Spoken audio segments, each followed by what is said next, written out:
I'm in Berlin for the latest edition of AAA Explores. We're here to go behind the scenes at the Verti Music Hall. As the name suggests, it was purpose-built for live music. Since it opened in 2018, it's won a reputation for its brilliant acoustics and offering arena-level production facilities in a venue that has a great intimacy and atmosphere.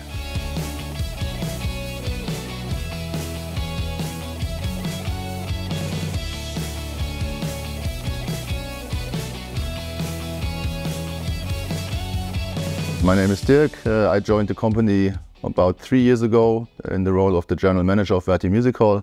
Verti Music Hall is a mid-sized venue catering up to 4,500 people, and it's part of the Mercedes-Platz campus with the Mercedes-Benz Arena, Mercedes-Platz, and this concert venue here. One of the advantages of this building really is its location. It's right in the heart of Berlin. It's a really vibrant district.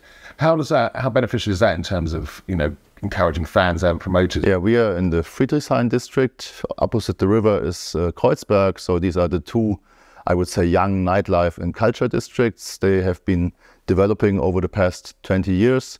So it is a favorite to all young people from Berlin and visitors as well, because there's a lot of offers in clubs, galleries, bars. So it is one of the most vibrant areas and neighborhoods we have here in Berlin. Markus, the building opened in October 2018. Have you been with the team from the outset? Yeah, I was lucky enough to be part of the team who opened the venue.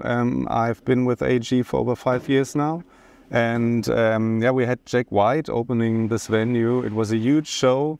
Jack White is one of these guys who are so much into music, into sound. He's so experimental, and that was just perfect for opening a venue like this, which is like so well known now for its sound. Yeah. One thing that struck me as well, having watched the show last night, is the sense of intimacy that you get in this building, but also it's not in a claustrophobic way. So you've got this incredibly high ceiling and obviously a great rigging structure up there. I mean, how does that benefit the productions in terms of, the capability? Oh, it benefits them very well. I mean, we have a ceiling height of nearly 17 meters, which is phenomenal for a mid-sized venue. And it's like, we are all covered in gray, so to say. And when the lights from the stage turn on, the venue really vanishes, and you have this intimacy feeling, like there is only stage, crowd, music, and that's it. And you can really sink in the moment. And back here, I did one of the things as well that struck me. It's an old saying, everyone tries to say that about their venues. There's not a bad seat in the house, but I would struggle to find a bad seat in this venue. It does seem like the sightlines are without exception phenomenal. Yeah. Great. So the feedback, I presume, from fans, in the kind of experience that you see people having on the balcony in the sunshine or in comfortable leather seats outside and by the bars, there's obviously been a lot of attention to detail when it comes to making the guest or the audience experience, great. So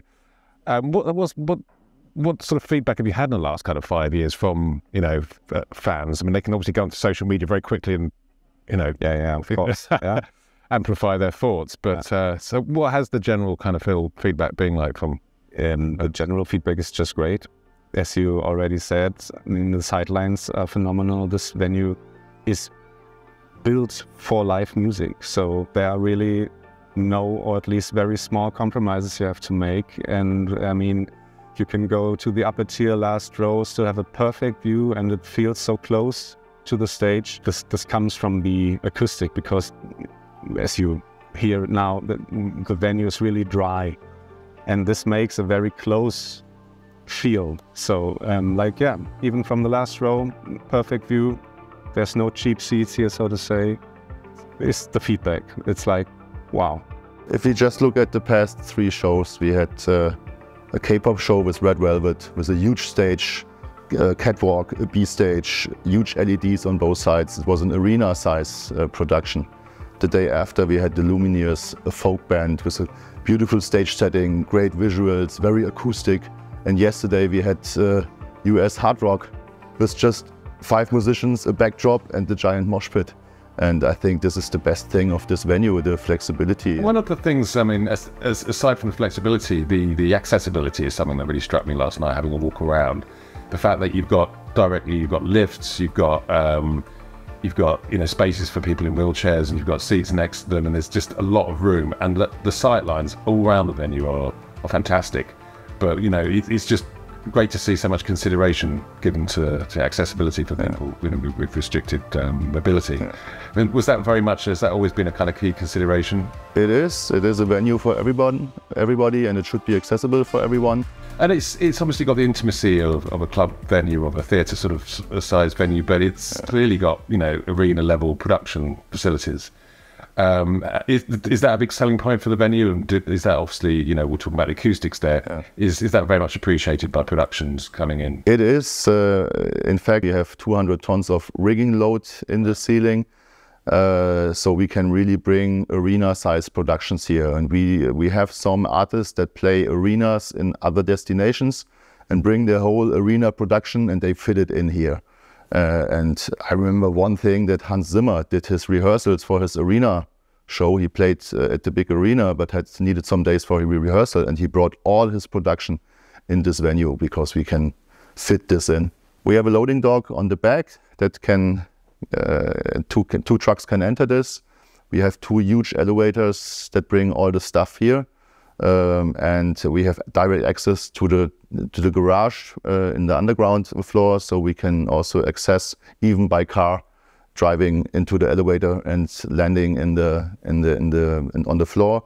So this makes it easy because the artist, for example, can stay in the hotel on the other side on the Platz and go underground directly to the venue. There's clearly a lot you can do in this space to accommodate shows of all shapes and sizes. Can you give me some examples of the kind of artists that have come in here and the different kind of shows that they've different formats they've used, but also whether you have a lot of traffic coming through here from sort of non-music shows as well? As a mid-sized venue, a lot of artists who are on the edge of playing arena shows. So we were lucky to have George Ezra, for example, or Louis Capaldi. I'm a huge fan of him. And he played here, and they both played, the next time they came here, they played Mercedes-Benz Arena. So it's so nice to see these artists before they explode, so to say, in this lovely venue here. So, but besides that, we had, talking about seated shows, one highlight was, of course, Bob Dylan, who played here. But we also hosted esports events. We have just recently we have lots of K-pop shows. G-Idol will return to Berlin in September.